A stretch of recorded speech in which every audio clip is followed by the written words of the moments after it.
All right, welcome to another edition of the Mile High Real Estate Spotlight Podcast. And I'm Brian Arnold, your host. And I'm so excited today. And I say that almost every single show, right? Because I just have some amazing guests. And the guests that I have and the people that I'm able to work with just make this show so much fun. It makes it, enjoyable, for me to be able to go here. And we're going to be able to do a double dip on this one. We're going to also put it on the Black Wealth Experience podcast. Nice. So we're going to be able to put this on both podcasts, which I love to do every single chance that I get to be able to do that. And so today, when you think about success, leaving clues, and folks that are making it in the business, who are doing a good job, who are doing what's right for clients, doing what's right for the community, making sure that people are taken care of, that's what exemplifies what's happening today with Carol Rhead. And what's so exciting is, she isn't one of these folks that have been in the business for 30 or 40 years and, has cut their teeth on all the different changes that have happened and the craziness that I remember in 2008, that she got to miss some of that. But when she came in, she had a goal in mind. And the goal that she had in mind was to make sure that she takes care of the people that she's working with, which is super important. And to the point where she got so good so fast that she decided to open up her own shop. And I'm going to let her talk a little bit about that as we go forward. And the reason is so that she could help her folks even more. And so that just makes it so exciting that we're able to do that and she was able to do that and then making a difference. And so she's celebrating 1 year and, on the broker side of things, and I'll let her explain what that is. And so, Carol, thank you for being on today. Thank you for taking the time out of your day to be on this podcast with us today. And maybe you can start out just telling people how to get a hold of you first. And Sure. then maybe a little bit about your story, where you came from and how you got to where you're at. Now, I will let you tell your story from as far back as you want to go. All right. It's far. Yeah, you can do that, or you can just start where you talked about real estate. But I have some people like, hey, I was born in wherever they were born, so you'll be able to do that. But first, tell us, how do we get a hold of you? Yeah, so thank you. I do want to express my gratitude to you, Brian, for having me on your show. I think you do a tremendous job, and I appreciate being a part of that and having the opportunity to be here today and to give my story. So the first way to get a hold of me is just by phone number. So 720-231-9034 is my personal cell phone number. You can also find me in both Instagram and Facebook social medias under Carol Rhead. And unfortunately, my name is not the easiest to spell, so beware. There's 2 R's in there, and then Rhead is spelled R-H-E-A-D. I'm also very good at answering emails, so carol@mondowest.com. That's the best way to reach me. All right, perfect. And we'll make sure we put that on the screen for everybody as well. It says Okay. It is a little bit different than the normal spelling, how people would think of it in their Yeah. mind. But that just makes you more special. So that's that's what I like to think anyway. Yeah. Well, perfect. Well, tell us a little bit about how you got started, or Sure. that's your story. Well, I'm a Denver native. I grew up in Park Hill, and then my family moved out near Parker. I went to school at Smoky Hill High School back in the day. I was lucky enough to go to college then in San Diego. I graduated from UC San Diego with an undergraduate degree in economics. And then I went on to San Diego State and got a graduate degree in business. All right. So I actually started my career in the biotech boom in San Diego way back in the 90s. Worked my way up the corporate ladder and also finally found my way back home to Denver. It's always been home. Nothing really compares. Even San Diego does not compare to Denver.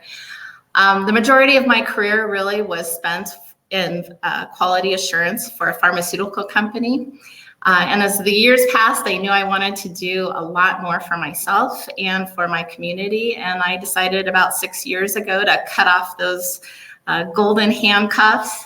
You might actually call it a midlife crisis, to just quit my well-paying, stable job and jump headfirst into self-employment in a completely different industry. But honestly, staying in the environment where I was just a cog in the machine, it really was the crisis. And I've never looked back since. Really, the blessings that have come to me and my family since becoming a realtor are beyond words. And I'm so grateful because every morning I get to wake up and hope that I make a positive difference in the life of someone else, not only in their life, but in their wealth. And not many people can say that. So. That is so, so cool. I love some of the things that you're telling me too, because, I grew up here in Colorado as well. I went to Cherry Creek. Yeah, I know. Just seeing Smoky Hill was only a few years old when we started, when I was graduating. But then I was able to go out to California. And so I actually, in the 90s, taught at San Diego State. No way. So I did UC Riverside. I was in the LA area. So I did UC Riverside, Cal State San Bernardino. I taught adjunct over at San Diego State, and then I went over to Azusa Pacific University and taught there. Oh, that's wonderful. So, what were you teaching? I was teaching educational technology, or educational commuting. I ended up being in charge of their master's program in educational technology, which is basically teaching teachers how to use, at that point, technology in their classrooms. So we still had stuff like overhead projectors. We got computers, but the internet really didn't happen until the late 90s. Right. And so when I was teaching like web design, there was only like 2,000 websites in the entire world that we were trying to do coding and stuff. It took a graduate class, like a whole semester to do, some of those things. So I was able to be in that computer world where, teaching some teachers how to use a VCR. I how to connect the VCR. But it's just so neat that you came from that biotech industry. You came from, an industry that typically doesn't deal a lot with people, right? You weren't people facing, customer service facing. And I can tell your gifting is really with, how you do with people and that kind of stuff. So I could see there not being I love this bio stuff to death. Like it's what I want to do until I die. Because you like people, right? Well, I do. And the interesting thing is even though obviously within the biotech industry, your goal is helping the customers with a certain product or drug, but it just wasn't close enough to that end user that I wanted to be. And so now as a realtor, it's hands-on. It's not answering, letters from customers or from suppliers. It's hands-on with customers. And that's one of the pieces that I love. Perfect. Well, tell us the difference between being the boss and then just being a real estate agent. What are some of the nuances or the things that you found yourself able to do as being, owning the brokerage instead of just being a normal real estate agent? Honestly, it took a while to get used to it. Even though I laugh and say that I was just a cog in the machine, it really brainwashes you over that career, just to come in, put your head down, get what's in front of you taken care of. And it doesn't really challenge you to think outside the box. It really doesn't allow you the opportunity to develop your own goals and to go for those. You're working for somebody else's goals. So one of the things that I really appreciate about being a broker now, and having my own brokerage, is really taking that mentality of entrepreneurship. Also couple that with leadership that I did learn as being in the corporate world. There's nothing greater than being a coach or a mentor, helping folks strategize. Those are things that I love being an agent and a broker and having my own brokerage, being able to take those from beginning all the way to the very end and beyond. Perfect. Well, what would you say, because you've been obviously you're really very intelligent and you're smart and you're able to look at those fine line things, but what would you say is like your superpower around clients and customers? What makes you head above everybody else in that area? Yeah. So, I hate the cliche agent that says, oh, I love helping people, but man, that's really true. And one of the pieces about helping people that I appreciate is that no day is ever the same. Every client is different. Every need is different. So I feel like my superpower is really listening, being able to empathize, and then again, strategize to help them get to the goals that they want. It's very exciting to me to have gratitude all throughout the process, not just at the end when you close. I like finding clients. I like figuring out what their needs are, how I can actually surpass what their expectations are, and really make every transaction as pleasurable and enjoyable and them being gratitude filled throughout the entire process to the end. I think that's what brings me joy, and I hope that then translates as being my superpower. Oh, I love that. I love that. What would you say now? So we're in this, right now as we're recording this, and I'm not sure when people will listen to it, but we're kind of in this transition where the market doesn't really know what to do. Here in the Denver metro area, we have, housing prices haven't dropped, interest rates haven't super dropped, but people, and there's not a ton of inventory. What would you say about what you believe is going to happen, or where you see it moving towards, or how do we deal with the market that we're in? Did I lose you?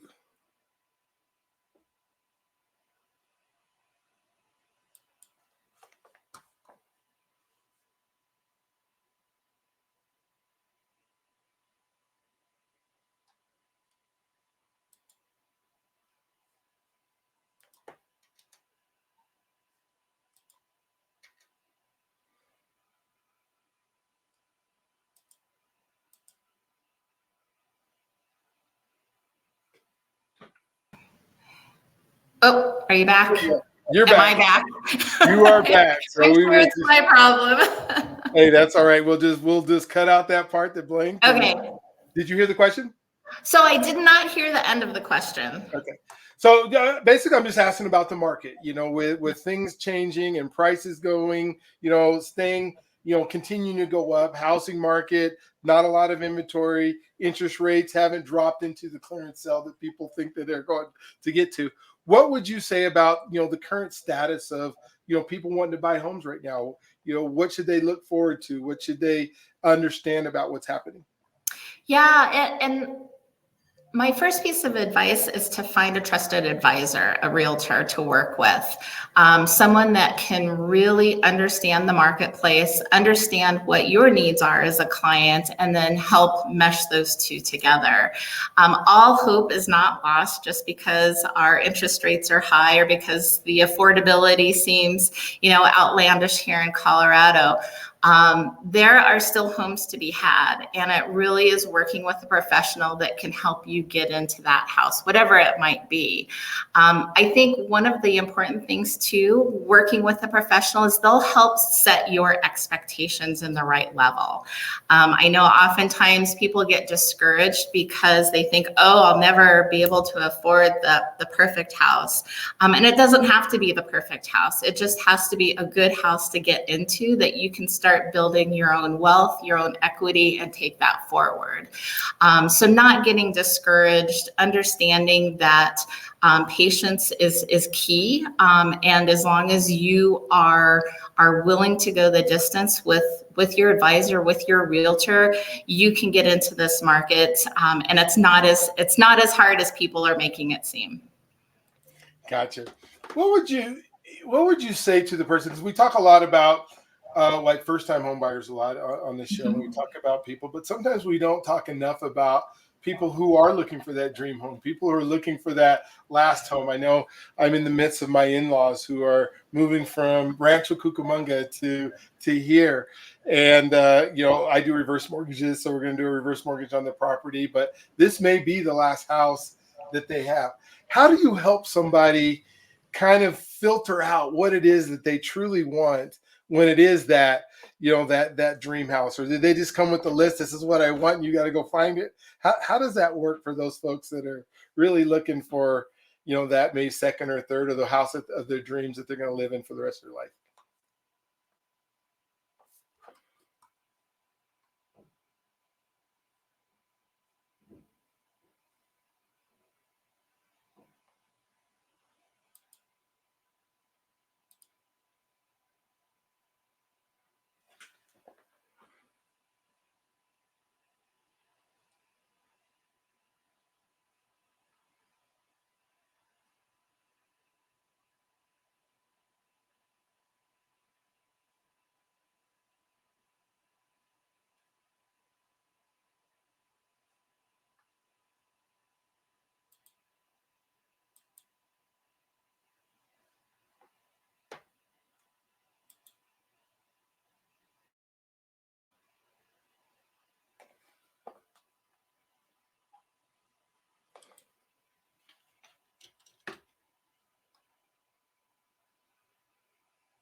All Brian, right.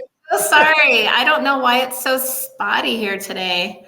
Yeah, no, I get it. It's technology, right? Oh, sorry. Ain't no problem. So the question was, how do you help that person who is looking for that last home or looking for that, that dream, or it may not be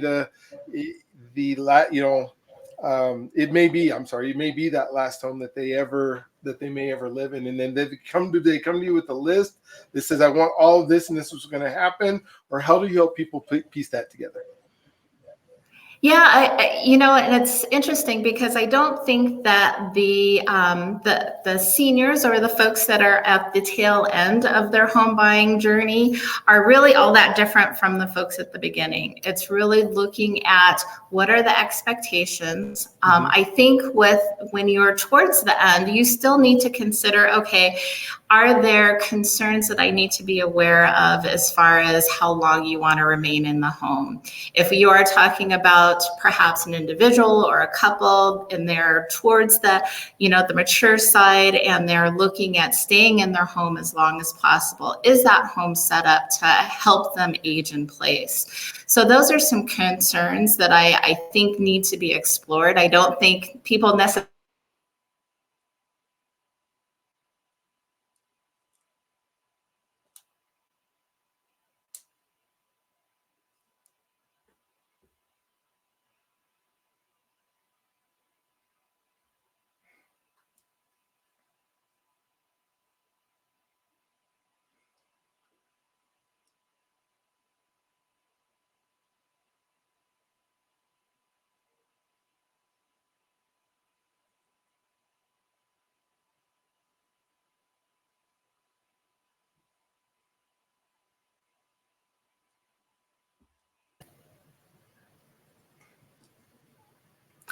Brian, do you want me to try to log in on my phone instead?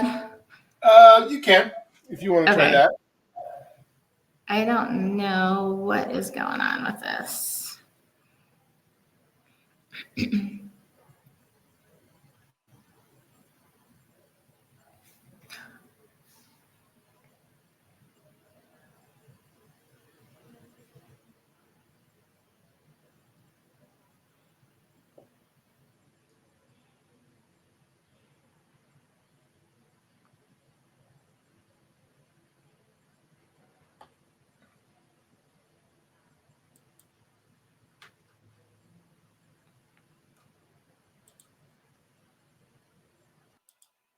I'm going to close this one.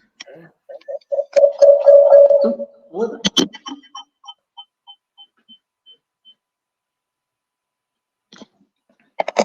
Okay.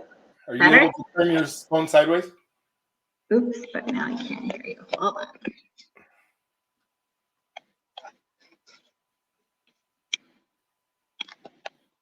Can you hear me now? I can hear.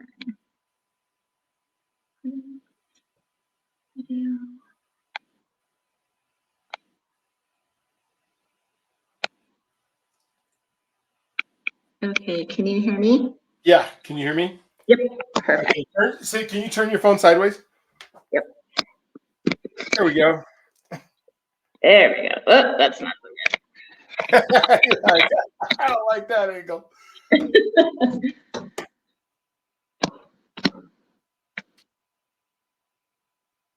Let's see if I can get my chair down. There, that's better. Okay.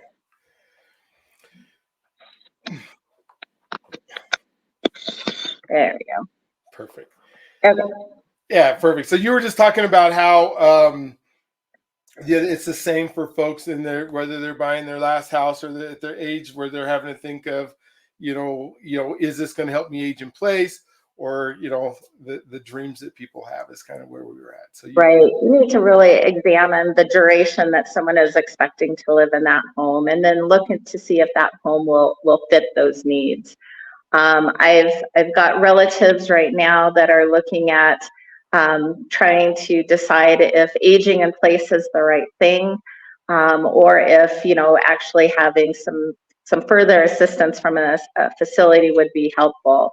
But having family that can help make those decisions, having a realtor that can help you examine what are those options. There's some fantastic options out there nowadays that didn't used to exist for seniors. So I think it's really a great way, for people to stay in the market and still continue to take use of the equity that's built up in their homes. Something else is we're seeing a huge trend towards multi-generational housing.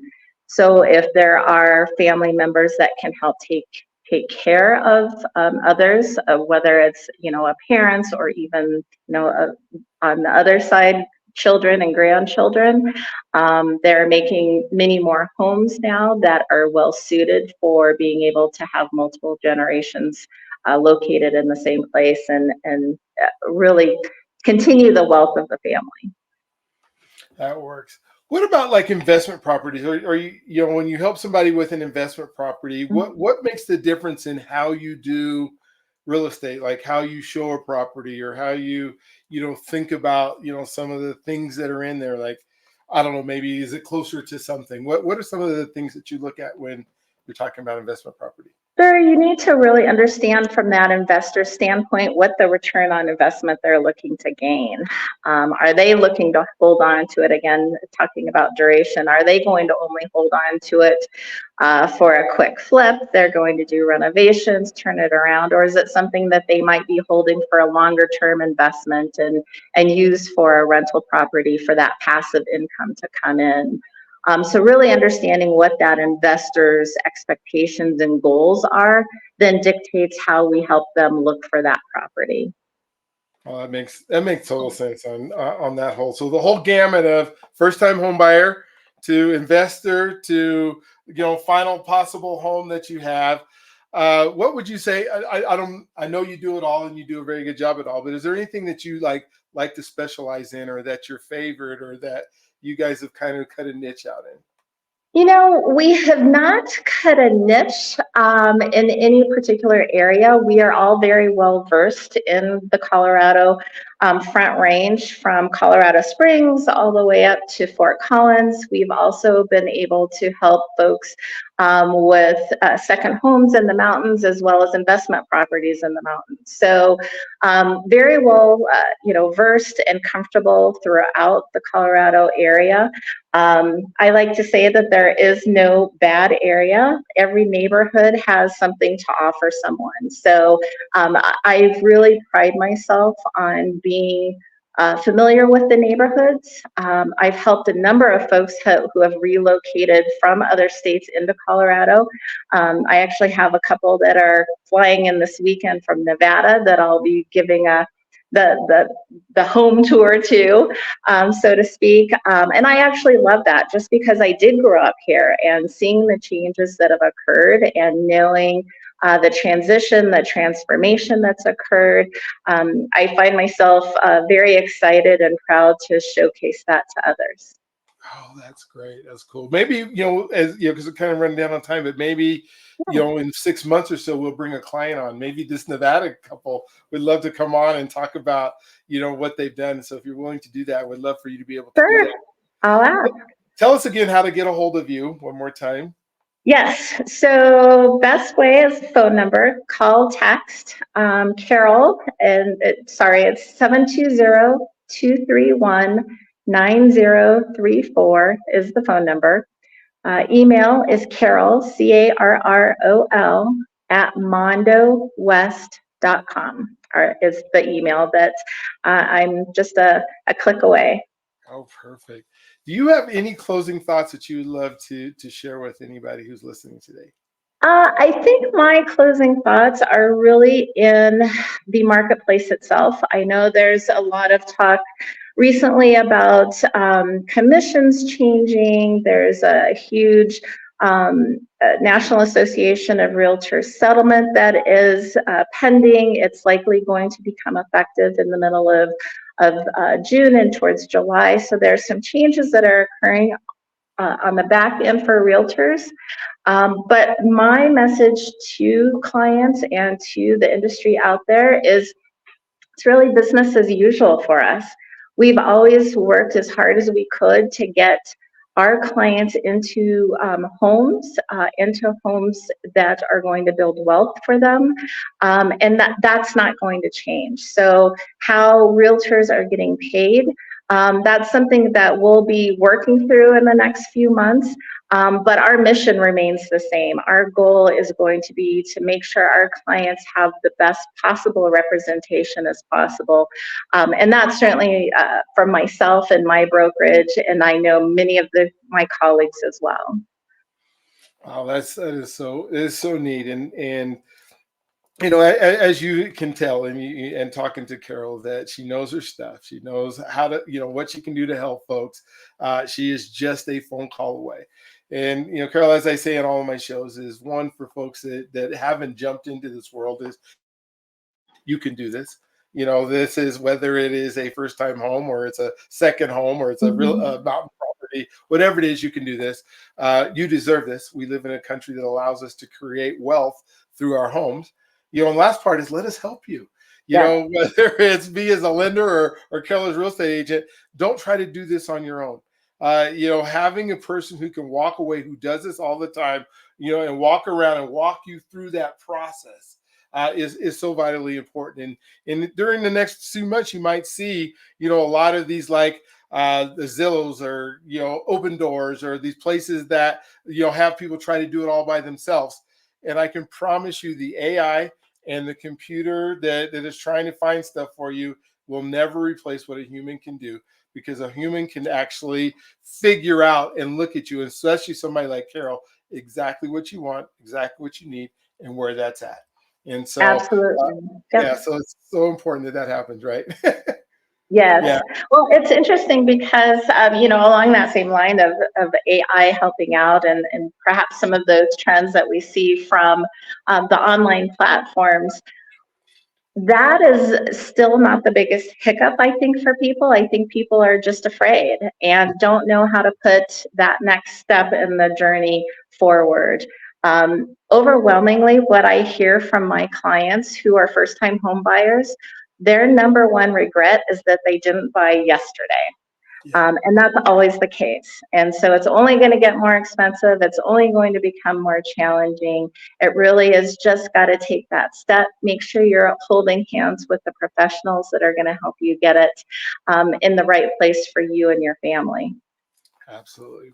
Well, thank you, Carol. Thank you for being on. We will have you back on. We'll bring those clients on. It has been a pleasure and a joy to be with you. Oh, thank you. Like I said, thank you for being on another episode of the Mile High Real Estate Spotlight podcast. And we'll look forward to talking to you on the next one. You guys have a wonderful Sounds good. Thank you, Brian. day. All right, bye-bye.